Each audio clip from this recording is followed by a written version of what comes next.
ये शनिदेव महाराज एक एक चीज को निकालते हैं, एक एक चीज निकली है उस लड़की से छोटी से। हाँ जी, किससे? राशि से। हाँ, राशि से। ठीक है, यहीं बैठ के हनुमान जी की साधना करके 2 बच्चे ठीक हुए हैं। पता है तुझे इस बात का? पूरे ठीक हुए। संयम को देखा है तूने? वो उठ के आता था मेरी तरफ और लड़ने की कोशिश करता था, छोटा बच्चा। बता भाई, देखा है? हाँ जी, देखा है। फौजी का भी देखा है। अनन्या देखी है? फौजी कौन सा? अन्य बेहोश हो जाती ये थी। अपना दिनेश। दिनेश, उसका भी तो ऐसे ही आता था। हाँ, फौजी का जब तो बहुत ताकतवर बहुत था ताकतवर था। ऐसे। इसका प्रेत अब वो इतना सा रह रहा है, कण मात्र। बताता तो है बाबा, नखून के बराबर रह गया, अंक के बराबर। और इनको तो कुछ भी महसूस होना बंद हो गया बहुत सारों को। तो ऐसे ही जो निकलता है ना जिसका, वो पूरा घिस के निकलता है। तो हमारी जो पत्ती है वो दुनिया में अंदर वो लेडी जिसको बोला, आज तक किसी महात्मा ने ऐसी कोई भी पत्ती नहीं कराई है। आपके पास जो मंत्र है वो दुनिया में सर्वश्रेष्ठ है। सर्वश्रेष्ठ कैसे है कि दुनिया आप अपने मंत्र देके आपके शरीर के अंदर शक्तिपात कराती है। ठीक है, अपनी ऊर्जाओं से शक्तिपात कराती है। हम ये कहते हैं कि आपके पास ऊर्जा का पूरा भंडार भरा पड़ा है। ठीक है, साधक को अपनी ही ऊर्जा फिर काम आती है। गुरु क्या करते हैं, एक बार आपकी ऊर्जा को उठा देते हैं, फिर वही ऊर्जा बहुत तेजी के साथ नीचे गिरती है। हमेशा ऊर्जा क्या होता है, तेजी के साथ नीचे गिरती है। तो एक बार उठाने का कोई लाभ ही नहीं है। उसने कुछ क्षण मात्र का कोई दर्शन कर भी लिया, दर्शन कर लिया, उसका कोई लाभ है ही। दर्शन वही है जो रोज हो। क्या हो? रोज हो, बार बार हो, वही तो दर्शन है। क्षण मात्र के दर्शन का कोई लाभ हो ही नहीं सकता, है ही नहीं। ठीक है ना? आपने देखा, ईश्वर के निकट जाने के लिए आपको ईश्वर को अपने आप को सौंपना पड़ता है। ठीक है, हम जिस राह पर चले हैं उसमें क्या है कि हम एक ऐसा यज्ञ करें जिसमें हम लोगों की तृप्ति भी कराएं, उनको भोग भी खिलाएं, उनका और यज्ञ करें। संसार में एक ही चीज सर्वोपरि है, यज्ञ, जिसका चारों वेद में गान है। कोई वेद ऐसा नहीं है, कोई वेद की ऐसी वो नहीं है, ग्रंथ ऐसा नहीं है वेदों में कि जिसमें यज्ञ ना लिखा हो। 18 पुराणों में यज्ञ की महिमा है। तब जब सब कुछ यज्ञ ही है तो हम यज्ञ क्यों ना करें? यज्ञ के माध्यम से इंद्र देवता प्रसन्न होते हैं। इंद्र को ही श्रेष्ठ माना गया है, मन ही श्रेष्ठ है इस पूरे शरीर में। ठीक है, आप ऊपर की तो बातें करते हैं, ईश्वर की तो बातें करते हैं और बहुत सारी बातें करते हैं, ये नहीं कहते मन ही श्रेष्ठ है। क्यों? क्योंकि मन जहाँ शुद्ध हुआ, विशुद्ध हुआ, और उसका आचरण जहाँ विशुद्ध हुआ, वही सब कुछ शुद्ध हो गया, है ना? एक संत ने, भक्त ने एक चीज लिखी, एक उक्ति लिखी, वो उक्ति मुझे सबसे ज्यादा पसंद आई। किसने लिखी? श्यामाचरण लाहिड़ी जी ने लिखा। ठीक है, तब उन्होंने अपने सूक्त वाक्यों में लिखा, मन ही मलेच्छ है। तो मैंने इसको गहनता से अध्ययन किया वाकई में। ठीक है, ये लड़की मेरे पास बैठी है। जो मन में गंदा विचार आएगा, अच्छा विचार आएगा, वो किस में आएगा? मन में ही आएगा इसको लेके। ठीक है, मन में ही बुरा ख्याल आएगा, मन ही कॉन्स्पिरेसी करेगा, मन ही सरलता को त्याग कर गंदे गंदे विचारों पे घूमेगा। ठीक है, जहाँ मन ये सोचेगा नहीं ये मेरी बेटी है, तो विचार बदल जाएगा। तब मन को मित्र बनाना जरूरी है, मन को देखना जरूरी है। सारी देखभाल मन की है कि मन को एक बार देख लो, अगर वो स्वच्छ हो गया तो सब कुछ स्वच्छ है, वो सरल है तो सब कुछ सरल है। सरल व्यक्ति को रोज ईश्वर के दर्शन, ईश्वर उसके निकट अपने आप प्रकट हो जाता है। ईश्वर कभी दूर था नहीं, है नहीं, होगा नहीं, है ना? तो ईश्वर के बहुत सारे नाम हैं। एक नाम ऐसा भी है कि वो सब चीजों में मौजूद है, ऐसा भी नाम है ना, तो उसको क्या कहते हैं? सर्वव्यापी। क्या कहते हैं? सर्वव्यापी। अगर वो सर्वव्यापी है तो फिर दिखाई क्यों नहीं देगा? दिखाई तो तब देगा जब वो स्थूल होगा। तो क्या था? वो पहले से ही ईश्वर सूक्ष्म है। ठीक है ना? और वो प्रकृति के बिना रह नहीं सकता। प्रकृति के प्रत्येक तत्व में, प्रकृति से सारे व्यंजन बने हैं और जो स्वर है वे सारे ईश्वर से बने। तो प्रकृति के प्रत्येक तत्वों में स्वर है ना? आप गे बोलो, गे प्लस ए गे, ख बोलो कै, ख प्लस ए ख। नीचे से ऊपर तक सारे चक्र हैं। कितने चक्र हैं? 7 चक्र हैं। 7 के 7 चक्रों से एक आवाज आती है, आप उसको नाद बोलते हैं, उसी को ओमनाद बोलते हैं, उसी को ध्वनि बोलते हैं। इसका मतलब शब्द जो है बाह्य आवरण में भी काम करता है, अंतर में भी काम करता है। जितने लोग शब्द को साध के बोलते हैं, मीठा बोलते हैं, आप देखिए साधु बस किसी को गाली नहीं दे रहा है, बाकी वो मीठे शब्दों से दुनिया भर का पैसा भी, ठीक है, गाड़ियां भी, सब कुछ अपने पास उपलब्ध करा रहा है। किससे? मीठे आचरण से। आपने देखा होगा जो आदमी बहुत सारे मजदूरों से काम लेता है वो किसी से भी उल्टा नहीं बोलता, क्योंकि उसको पता है सब काम के हैं, सारी कड़ियां जोड़ के रखनी है। नहीं समझे? ठीक है, ऐसे आप देखते हैं सुनील भी सबको जोड़ के रखता है, सारी कड़ियां जोड़ के रखता है। उसको पता है ये आदमी मेरे काम का है, इससे मैंने काम लेना है। ठीक है कि नहीं? तो इस तरह से शब्द जैसे बाहर काम करता है ऐसे अंतर में भी काम करता है, तब अंतर में भी शब्दों को जोड़ के काम लेना होता है। मान लिया हम यूं बैठे हैं, नाद सुन रहे हैं, तो हमें सीधा क्यों बैठना है इसका भी ध्यान से सुन लो। क्योंकि जैसे मान लिया मैं सीधा बैठा हूँ, अब नाद में सुन रहा हूँ बहुत जोर से, जैसे मैं अंदर के इस कमरे में बैठ जाऊँ अभी तो मुझे नाद सुनेगा, लेकिन उस नाद में परिवर्तन कब आएगा? जब मैं गर्दन झुका लूँ, ऐसे कर लूँगा, तो क्या होगा कि जैसे इंजन में भारीपन आ गया, नाद में ऐसे भारीपन आ जाएगा। क्या आएगा? भारीपन। इसलिए हमारे शास्त्रों में भी लिखा है कि जब भी बैठे हम कमर सीधी करके यूं बैठे, ध्यान करें, ठीक है? तो ऐसे ध्यान करें, ठीक है ना? सुखासन पे बैठिए, ध्यान करें, कैसे भी ध्यान करें, ध्यान करें, ऐसे ध्यान करें, कैसे भी ध्यान करें। इसके लिए अनेक मुद्राएं भी होती है, मुद्रा में बताना नहीं चाहता, मुद्रा तो जैसे यही मुद्रा है, ठीक है? तो ये भगवान की कौन सी मुद्रा है? जिस पे हाथ रख के वो करते हैं, दंड मुद्रा है। आ गया ना समझ में? तो ये दंड मुद्रा है।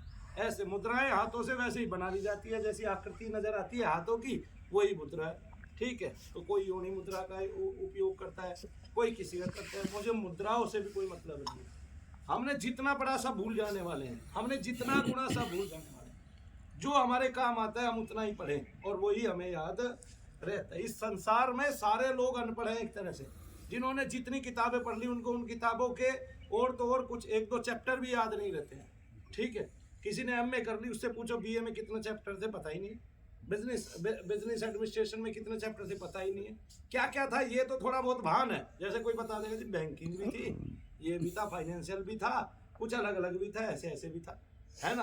कुछ इकोनॉमिक्स का पार्ट था, कुछ ये था, ऐसे तो बता देते हैं, लेकिन चैप्टर टू चैप्टर बता ही नहीं पाते। और कौन सा चैप्टर आपने पढ़ा, कौन से राइटर का था, है ना? ऐसे तो वो बता ही नहीं, ऐसा ही है ना?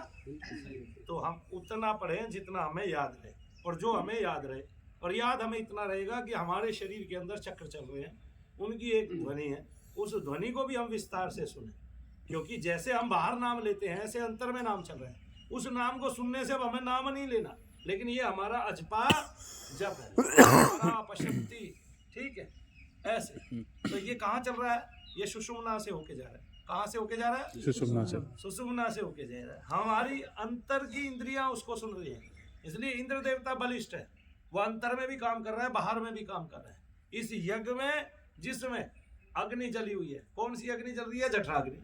और वो जठराग्नि में कितना ही माल आप दे दो, सामान आप दे दो, ठीक है? देखिए शास्त्रों में भी लिखा है, खाना खाने से पहले जल पिए।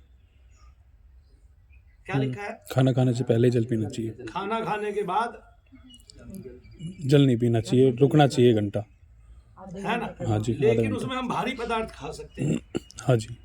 जैसे दही खा ली, और जैसे रायता आ गया, रायता भी ले लेते जी साथ, है ना? तो वो खा लेते हैं। क्यों? अब इसका कारण देखिए, जब आप यज्ञ करते हैं तो पहले सोम रस की आहुति यज्ञ में लिखी है, भविष्य लिखा हुआ है, आप दुनिया भर के फल उसमें दीजिए, पाक यज्ञ लिखा हुआ है, मतलब जब भी आप खाना खाएं ये तीनों चीजें नहीं, ठीक है?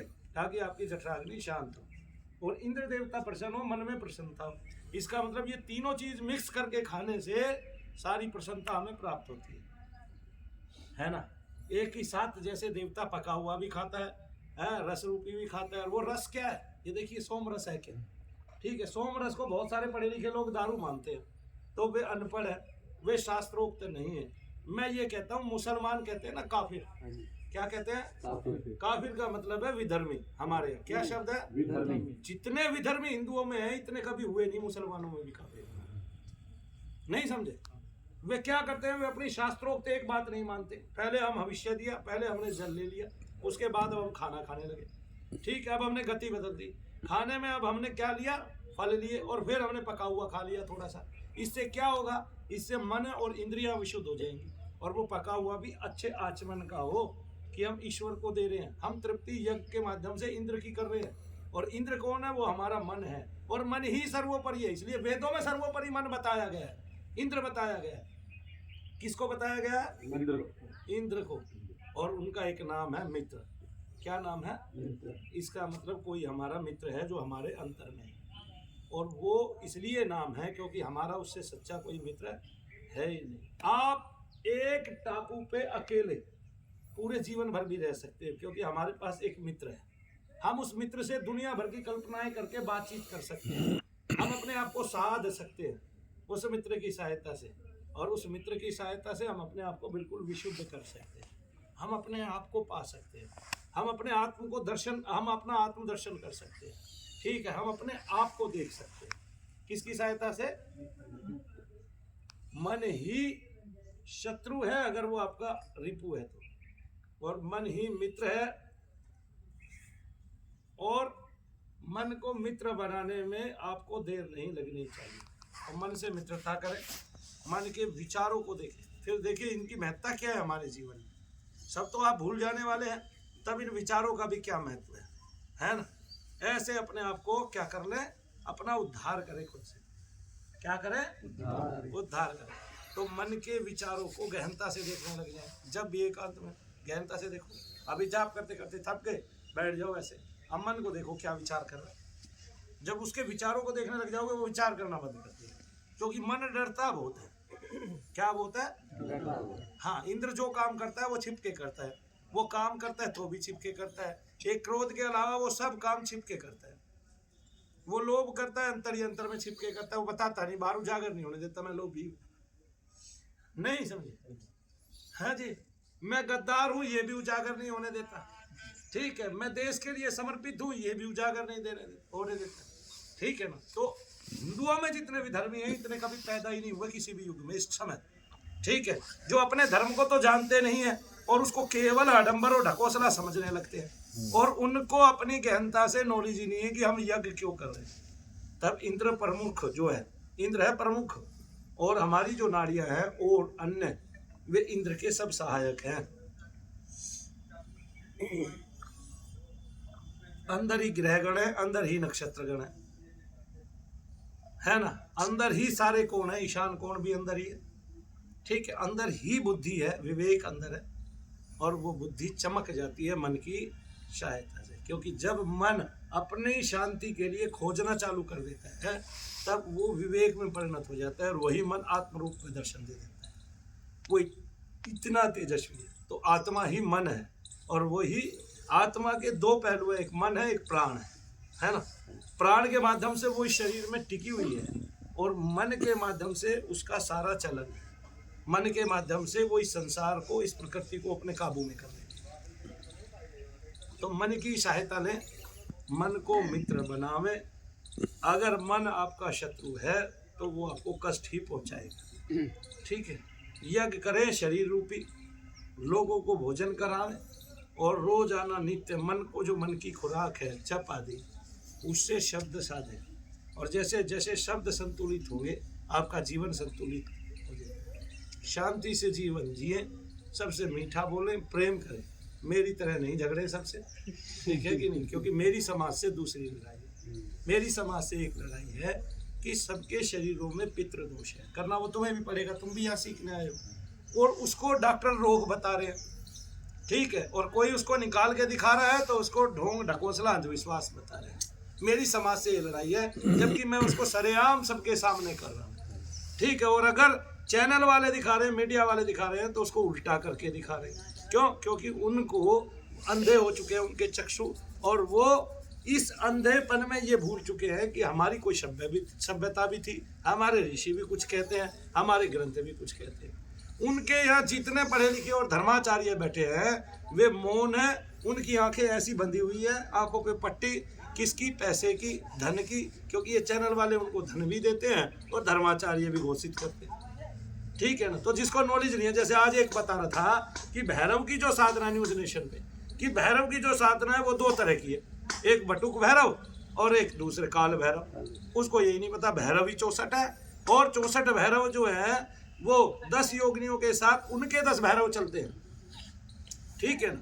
और किसी भी देवता की या किसी भी तरह की 3 ही साधनाएं यहाँ गिनी जाती है, राजसिक, तामसिक और सात्विक। ठीक है, और ये साधनाएं किसी देवता से जुड़ी हुई नहीं है। तामसिक भी बहुत सारे देवता भोजन आहरण ग्रहण करते हैं, तो उनकी भी लिखी हुई है ऐसे। और हमारे पास 112 ग्रंथ है। ठीक है, तो हम उनको भी पढ़े। 192 ग्रंथ है, 64 ऐसे ही होता है ना? हाँ जी, 64 आगम, हाँ, 64 ऐसे आगम निगम के सब तंत्र ग्रंथ है, उनको भी पढ़े। तब उनमें देखिए क्या क्या साधनाएं लिखी हुई। ठीक है, आप बैठे हैं व्याख्यान कर रहे हैं, एक कह रहे हैं पीताम्बरा माता का ये मंत्र नहीं है, उसमें रिंग नहीं लगा सकते, हिलीम लगाते हैं। एक कह रहे हैं उसका जाप तो ऐसे निश्चित समय पे होता है। अरे जब तो कोई कैसे भी कर लो, तुम्हारे से होता नहीं है, तुम ये कहो ना, तुम केवल बातें पेलते रहते हो। ठीक है, और धर्माचार्य कैसी कैसी बातें कर रहे हैं, धर्माचार्य क्रोध कर रहे हैं, आवेश में आ रहे हैं, गालियां दे रहे हैं, शैतान बने जा रहे हैं, ऐसे धर्माचार्य भारत में हुए। तो ये सारे विधर्मी लोग हैं, ये आपको कांटे की तरह चुभेंगे। आज आप जो क्या कहते काम करने जा रहे हैं, क्योंकि ये एक दिन बहुत बलिष्ठ होगा। अभी तक मैं कई हजार बच्चों की 1500 बच्चों की साधना करा चुका हूँ, जो बहुत बड़ी बात है। 1500 बच्चों की 1.5 ही साल में, हमने 2 ही साल में 1000 बच्चों की कराई है। और मैं मानता हूँ 500-700 पहले भी कराई है, जबकि वे पहले 500-700 नहीं, कम से कम 10,000 लोग थे। ठीक है ना, क्योंकि पहले हमारे एक एक ग्रुप से 20-20 हजार लोग जुड़े हुए थे, जिनसे मैंने पहले मंत्रों की दीक्षा और साधना कराई थी। ठीक है ना, अब थोड़ा कम में लेके चलता हूँ, क्योंकि मैं आधार को मजबूत कर रहा हूँ कि हम आधार को मजबूत करें पहले। ठीक है, तो जब आपके ये शब्द याद हो गए, ये मुझे पता है। आप कब आए थे?